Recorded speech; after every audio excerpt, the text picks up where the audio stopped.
The meeting room felt too warm, the air stifling and thick with corporate tension as Victoria Jenkins slid the termination papers across the polished glass tabletop.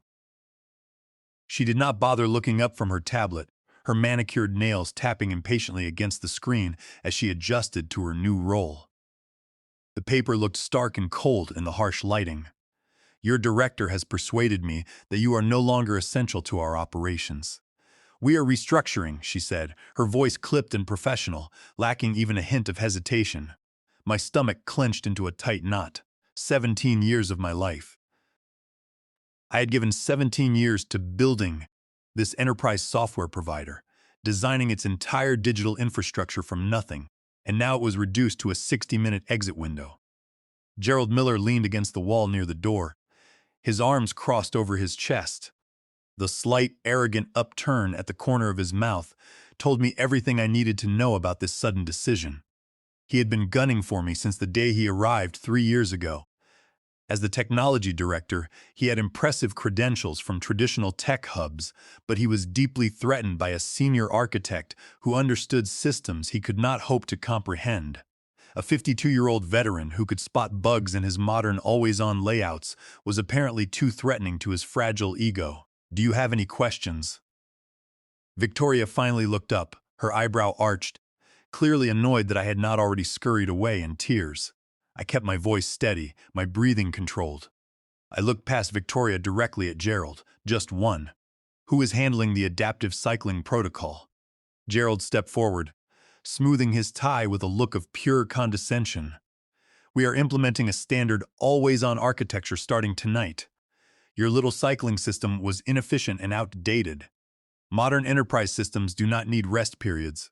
They are built to run continuously. He said it with such absolute confidence, such crushing corporate arrogance. I nodded slowly, knowing exactly what would happen, but choosing not to argue with someone who had replaced real engineering with slide decks. I had designed their server infrastructure using biomimetic principles, mimicking natural biological patterns. Systems require periods of reduced load, just like human muscles, need recovery time to clear heat and reset logical registers. It was not a defect or a system lag. It was a deliberate, highly calculated design. Because of this cycling system, our servers used 40% less energy and had 70% fewer hardware failures than the industry standard. I see, I said, standing up and smoothing down my suit jacket. Then I wish you both the best of luck. Security will meet you at your desk to oversee your departure, Victoria said, already turning her attention back to her email. As I walked out of the room, Gerald muttered just loud enough for me to hear. You should have stayed in your lane, Lawrence. I cleared my desk methodically, the young security guard shifting uncomfortably beside me. The office was quiet, the usual hum of keyboard clicks suddenly seeming distant. I took my potted desk plants, my favorite heavy ceramic coffee mug, and the framed photos of my daughter, who was currently in her sophomore year of college. I deleted nothing from my computer. I changed no administrative passwords. I altered no system settings.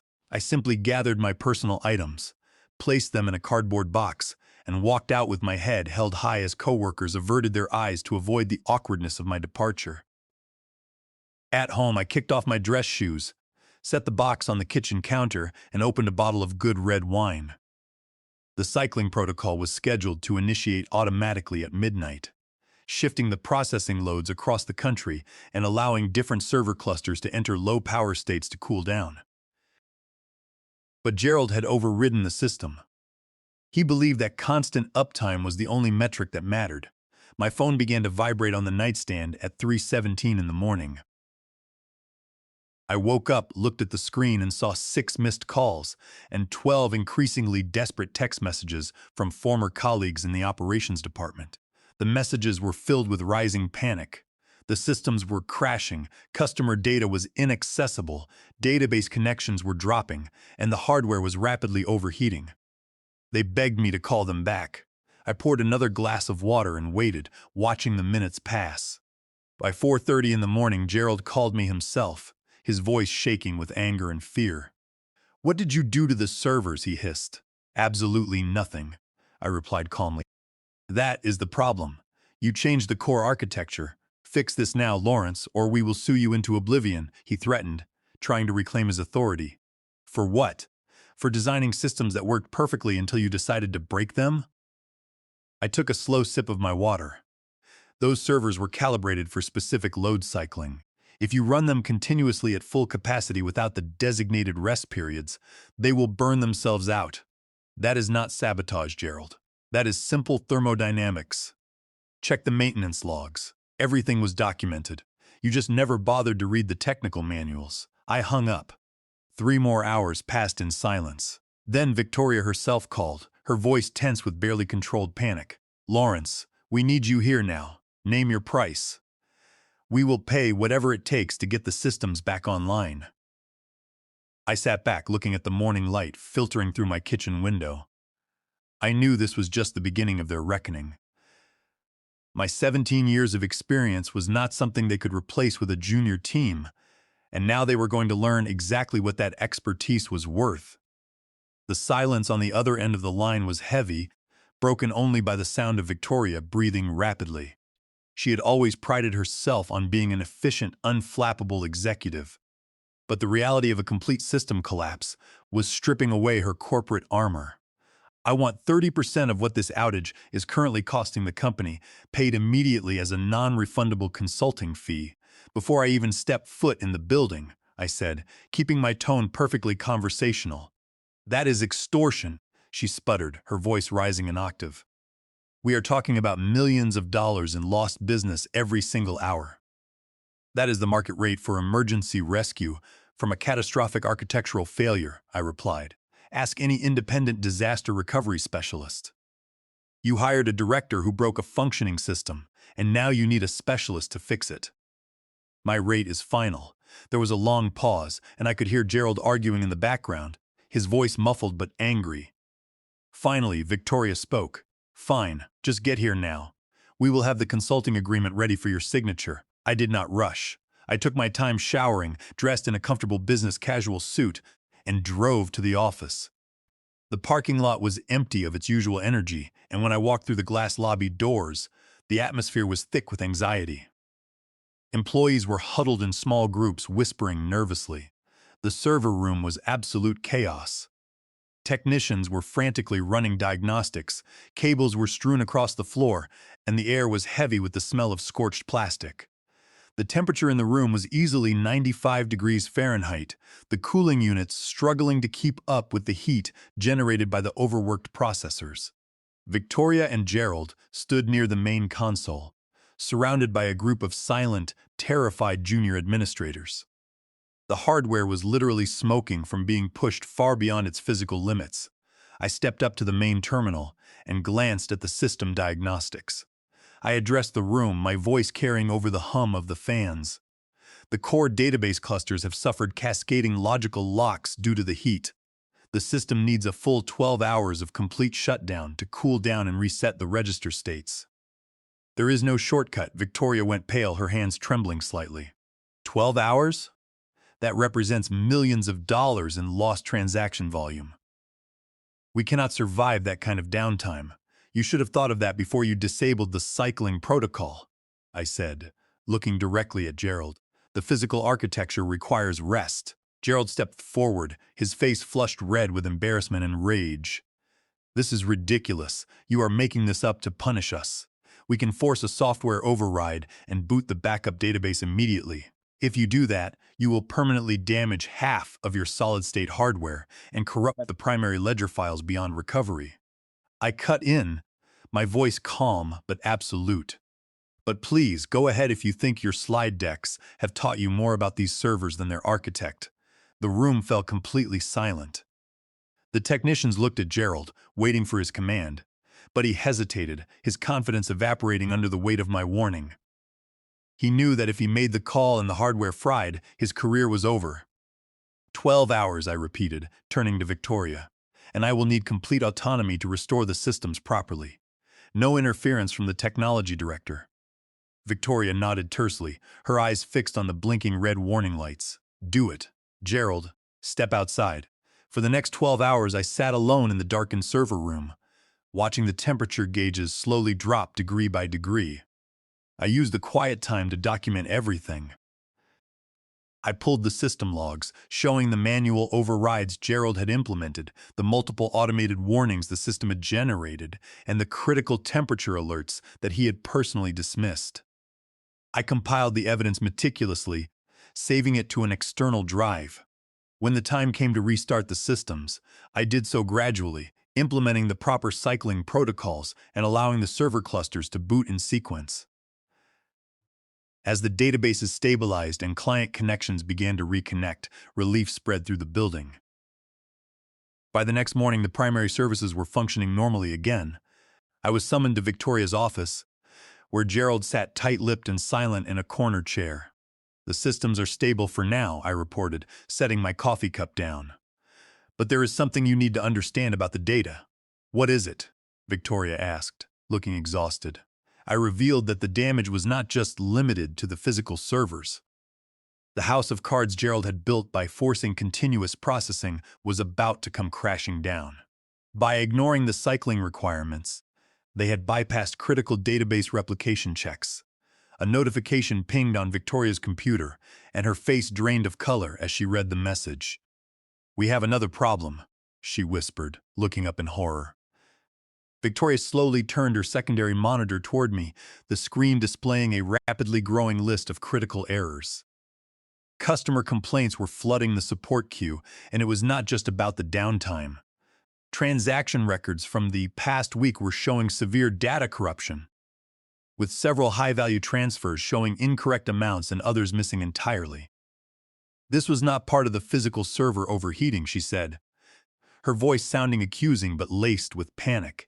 "No, it was not," I replied, sitting down in the chair opposite the chief executive. "This is the exact cascade effect I warned about in my quarterly report last spring. When you force continuous processing without the proper logical cycling protocols, the system skips data integrity checkpoints to keep up with the load." The databases fell out of sync. Gerald slammed his fist onto the armrest of his chair, standing up. "That is very convenient, Lawrence. You are blaming your own architectural flaws on our operational decisions." "My design accounted for human error, Gerald," I countered, looking him dead in the eyes. "It did not, however, account for the gross negligence of a director who overrides system specifications because he does not understand them." The tension in the office was thick enough to choke on. Outside the glass walls, staff members walked past quickly, stealing glances at the confrontation. News of the database corruption was already spreading through the department, and the mood was grim. "How long will it take to repair the corrupted databases?" Victoria asked, her professional composure cracking completely, "To manually reconstruct the transaction logs and resolve the replication conflicts." 3 days minimum," I said, "and some of the unwritten cache data may be completely unrecoverable." Gerald stepped forward, pointing an accusatory finger. "That is unacceptable. We cannot wait 3 days. I will bring in an external database recovery team from one of the major consulting agencies." "They do not understand the underlying biomimetic architecture," I interrupted, dismissing his suggestion. "It will take them twice as long to map the database structure, and they will likely recover half as much data." "You are welcome to try, but it will cost you even more time and money." Before Gerald could respond, Victoria's desk phone began to ring. She looked at the caller identification, her eyes widening in fear. "It is Harvey Bennett," she whispered. Harvey Bennett was the founder and chief executive of the company's largest corporate client, representing nearly 20% of our total annual revenue.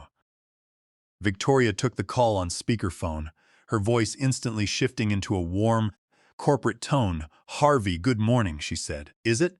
The man's voice was like ice, his tone razor-sharp. "We have lost access to our entire logistics and inventory management system. Our shipping warehouses are at a complete standstill, and we are facing massive delays." "What exactly is going on over there, Victoria?"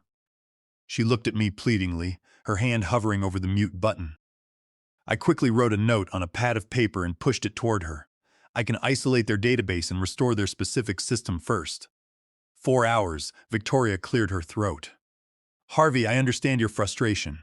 We experienced a temporary system disruption due to an implementation error during our recent infrastructure updates.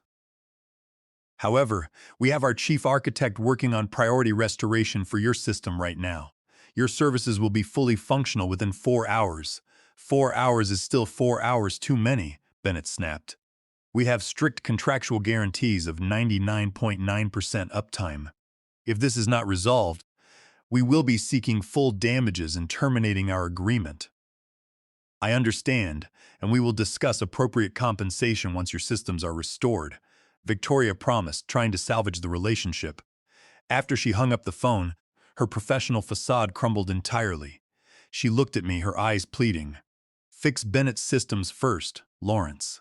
Do whatever it takes, and then we will discuss your final consulting fee. I smiled politely, leaning back in my chair. My consulting fee has just increased to 40% of the total estimated loss of this entire incident. That is absurd. Gerald exploded, his face turning purple. You are taking advantage of a corporate emergency. Data recovery under active system failure is far more complex than simple restoration, I explained, ignoring his outburst. It requires a completely different skill set and carries a much higher premium. If you want it done right, and if you want to keep your largest client, this is my price. Give him whatever credentials and access he needs. Victoria ordered Gerald, her voice flat. Just get it done. Working through the corrupted databases for Harvey Bennett's system took exactly the 4 hours I had promised. I isolated their data tables, repaired the logical locks, and brought their inventory services back online while the rest of the company's client systems remained offline. By that evening, I had stabilized approximately 30% of the affected databases. As midnight approached, I sat alone in the quiet server room, the steady hum of the cooling fans the only sound. The heavy security door clicked open, and Gerald slipped inside, looking around to ensure we were alone. I know what you are doing, Lawrence, he said softly, stepping toward my console. You are playing the hero after intentionally setting us up to fail. I did not look up from my monitor. That is a very serious accusation, Gerald. I suggest you have proof before you repeat it. You knew the system would fail if we disabled the cycling protocol, he argued. I documented that exact warning in 12 different reports over the last 3 years, I said, finally turning my chair to face him. Reports that you were paid to read. Reports that you ignored because you wanted to show Victoria how efficient you were by cutting energy usage and running the servers hot. Gerald leaned down, his voice dropping to a low hiss. I have been analyzing the access logs. There is an authentication signature showing you accessed the administration portal remotely last night. That was the automated monitoring script, I replied. My expression neutral. It pings the database state daily to verify data integrity. Again, it is fully documented in the technical specifications. If you had read them, you would know that, when this is over, you are finished in this industry, Gerald threatened. I have connections at the major firms. You will never work as an architect again. Threatening the only person who can save your job is a very bold strategy, Gerald, I said, turning back to my screen. Let us see how that works out for you when the board meets this afternoon. The next morning, the air in the executive suite was thick with exhaustion and anxiety. I presented a detailed recovery timeline to Victoria, projecting an additional 5 days for full data restoration, with critical client systems prioritized to minimize contractual penalties. She looked as though she had not slept in days, dark circles bruising the skin under her eyes. The board of directors is meeting this afternoon, she said, her voice barely above a whisper. They want answers, Lawrence. They want to know why our primary database went offline and why our data is corrupted. I am sure Gerald has plenty of answers for them, I replied, gathering my papers. Her eyes narrowed, a flash of her former sharp self returning. This was your system. You designed it. You bear responsibility for its failure as well. My system worked flawlessly for 7 years, Victoria. It failed the moment your technology director decided to override the core operating parameters without testing the thermal consequences. Later that afternoon, I was summoned to the main boardroom.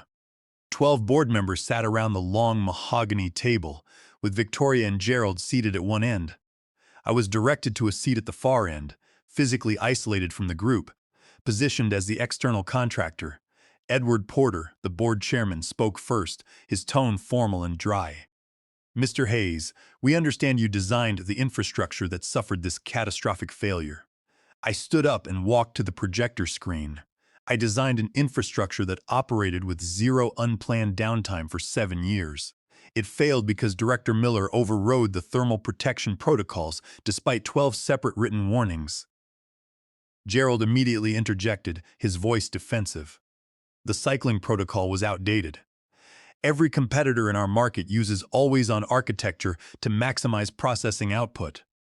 And those competitors have triple our hardware replacement costs and double our energy consumption, I countered, displaying the comparative data on the screen. Our system was designed to be biomimetic. It requires rest to maintain stability. Gerald ignored the basic engineering principles of the system he was hired to manage. Edward Porter raised a hand, silencing Gerald before he could speak again. The question before this board is simple. How do we prevent this from happening again? You restore the original cycling protocols immediately, I said, or we modernize the physical hardware to support always-on processing. Gerald argued, trying to save his project. A board member leaned forward. What would that cost? Approximately $7 million in hardware upgrades, plus an additional $2 million in annual operating costs, Gerald said, trying to present it as a forward-thinking investment. And to restore my system, I asked. Zero additional cost. The existing hardware was built specifically for it. The boardroom fell silent as the members compared the numbers. Porter cleared his throat. Mr. Hayes, would you please step outside while the board discusses this matter? I paced the hallway for 20 minutes, running the math in my head. The outage had already cost the company at least $10 million in lost transactions and client compensation. My 40% fee would be substantial, but I knew the real battle was about to begin. When I was called back in, Porter looked directly at me. We have decided to restore your cycling protocol immediately. We would also like to offer you a 3-month contract to oversee the system transition and stabilize the databases. I had expected this move. My consulting rate is triple my previous salary, I said, and that is in addition to the emergency response fee we agreed upon. We value your expertise, Mr. Hayes, Porter said, sliding a contract across the table. Even if some of our managers failed to recognize it. Gerald looked as though he was about to boil over, his fists clenched tightly on the table. Victoria simply looked resigned. I will need to review the terms with my legal counsel before I sign, I said, taking the document. Of course, Porter agreed. In the meantime, please continue the recovery efforts.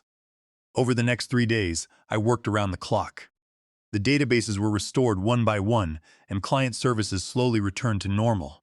On the 4th day, I walked into my old office to find Gerald searching through my filing cabinets. Looking for something, Gerald? I asked from the doorway. He jumped, quickly closing a drawer. Just looking for the transition plan documents. As technology director, I have access to all files. You are looking for evidence of sabotage, I said, stepping into the room. Because you know that if you cannot blame me, this entire disaster rests on your shoulders. He sneered, walking past me. The board may be impressed by your quick fix, Lawrence, but they see the bigger picture. Your design is a relic. My design is the only reason this company is still operating, I replied. That night, I sat in my home office, reviewing the contract Porter had given me.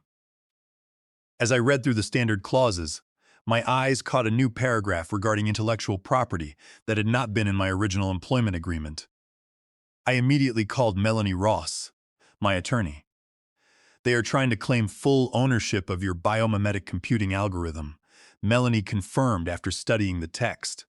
They realize that if you take this technology to a competitor, they are finished. They want you to document the system during this 3-month transition, and once they have the keys, they will discard you again. Is there a way to block this? I asked. Melanie explained the legal landscape. Under the common law shop right doctrine, because you developed the core biomimetic algorithm before you joined the company and registered the patents in your own name, they only have a non-exclusive, non-transferable license to use it on their internal servers. They do not own the intellectual property. If they want full ownership, they must purchase it from you. You have all the leverage. I smiled, a plan forming in my mind.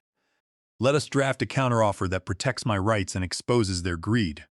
The next morning, as I prepared to head back to the office, my phone buzzed with an email notification from Victoria's private account. The subject line read, "What Gerald did not tell you." Attached was a document that would change the entire game. The attached file contained a series of forwarded emails between Gerald Miller and Preston Carter, the chief technology officer of our primary competitor. As I read through the exchanges, my stomach turned. Gerald had been feeding detailed system vulnerabilities, client dissatisfaction reports, and our proprietary development roadmap to Preston for over 6 months. The most damning message was dated just 2 days before my termination. Gerald had written, "Once Lawrence is removed, we will proceed with Phase 2. The server system will fail within 72 hours of disabling his cycling protocol. When their clients panic, your team can step in to offer emergency migration services. We will split the commission 70-30 as agreed." This was not just corporate politics. It was a calculated, illegal conspiracy to destroy the company's infrastructure for personal profit. I immediately forwarded the emails to Melanie and saved a copy to my secure external drive. Then I sent a text message to Victoria. "Meet me in your office in 15 minutes. When I arrived, Victoria was pacing behind her desk, her face pale. "Only discovered those emails this morning during an audit of Gerald's corporate communications," she said, her voice shaking. "I had no idea he was conspiring with Preston. I fired you because he convinced me your system was failing. You fired me because you did not do your homework," Victoria, I said, setting my briefcase down. "But we have a common enemy now. The board will hold you responsible for Gerald's actions unless we present this together." "What do you want?" she asked, looking defeated. "We go to the boardroom now. You present the evidence of Gerald's espionage, and I will present my contract terms." 10 minutes later, we walked into the boardroom where Edward Porter was working. Victoria connected her laptop and displayed the emails. Porter's face darkened with fury as he read the exchanges. "Where is Gerald right now?" Porter demanded, his voice trembling with anger. "Security is escorting him to the lobby, and the police have been called," Victoria replied. "We are also locking down his system credentials immediately." Porter turned to me, his expression grave. "Lawrence, this is a disaster. If our clients find out their data was compromised due to internal espionage, the liability could ruin us." "It does not have to," I said, stepping forward. "During my recovery of the databases, I found logs proving that my biomimetic system automatically blocked 3 major external cyber attacks last year. Gerald did not even know about them because the self-healing protocols handled them without human intervention. The system works, but only if it is managed by someone who understands it." I placed my contract counteroffer on the table. "My attorney and I have drafted these terms under the Delaware General Corporation Law. Gerald's actions constitute a clear breach of the fiduciary duty of loyalty, which invalidates the decisions made under his influence, including my termination." Porter looked at the papers. "What are your terms?" "First, I retain full ownership of my biomimetic computing intellectual property, with the company receiving a non-exclusive, non-transferable license. Under the shop right doctrine, you only have the right to run the current system, not own the technology. Second, I will be appointed as the Chief Innovation Officer, reporting directly to the board. Third, I require a 15% royalty on all server deployments using my architecture. Fourth, I want a seat on the board of directors to ensure our technology is never compromised again." "This is unprecedented," Porter said, looking at the other board members who had joined the meeting. "So is having your technology director try to sell your company to a competitor," I countered. "You need stability, and you need my patents to keep your systems running." "My terms are non-negotiable." The negotiations took 3 hours. But with the threat of client lawsuits and the evidence of Gerald's treachery, the board had no choice. They accepted my terms. Gerald was arrested in the lobby and now faces federal charges for corporate espionage. Victoria survived the fallout but was demoted to a regional operations role, her executive authority stripped. 6 months later, the company's stock had recovered, and we announced partnerships with 3 major corporate clients who were eager to implement our energy-efficient biomimetic servers. I stood on the main stage at the National Technology Association Summit, holding the award for outstanding innovation. Looking out at the audience, I saw Porter and the other board members applauding. Behind them sat Victoria, her expression quiet and thoughtful. The systems we design must be resilient, I said into the microphone. They must expect disruption, adapt to it, and grow stronger because of it. That is the essence of biomimetic computing. I did not say that the same principle had saved my career. In trying to render me obsolete, Gerald and Victoria had created the very conditions for my ascension. The systems I built had delivered justice, proving that true expertise cannot be managed out of the room by corporate politics. As the applause washed over the stage, I knew that the architecture of my life was stronger than it had ever been.